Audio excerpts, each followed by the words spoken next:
I'm the Director of Operations and Child Protection for DCF Family Services, and I'm going to share with you the history of our involvement with CHARM and also some of the impacts CHARM has had on our current policy and practice. But a disclaimer is that I haven't sat on the CHARM team directly in a number of years. There have been several supervisors that have come after me who sat on the CHARM team, including Beth Bolio, who's sitting in my office with me to keep me honest and make sure that I don't overstate anything or get anything wrong.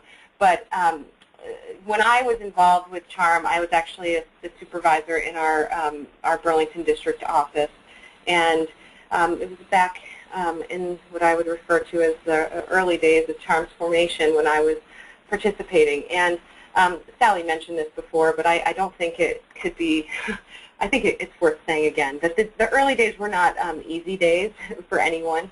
I think that we were really all grappling with what is this thing we're dealing with here as a group of professionals, and how can we do it the best way we possibly can.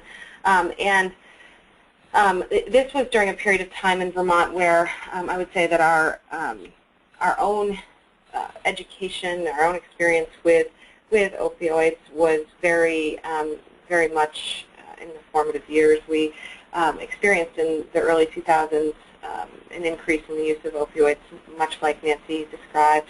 The colors across the map sort of matched our experience. And in Vermont, back in the early 2000s, we did not have access to medication-assisted treatment as an option for women or for anybody who were experiencing addiction issues with opioids. So the whole concept, of medication-assisted treatment for adults in treatment was one thing, but then on top of that, you layer the potential for there to be medication-assisted treatment or treatment with those medications for the infants, and then thinking about these moms as parents. I think that it made a lot of folks very nervous and maybe not necessarily open-minded, so to speak. So when we started to sit together and meet early on, I think there was a lot of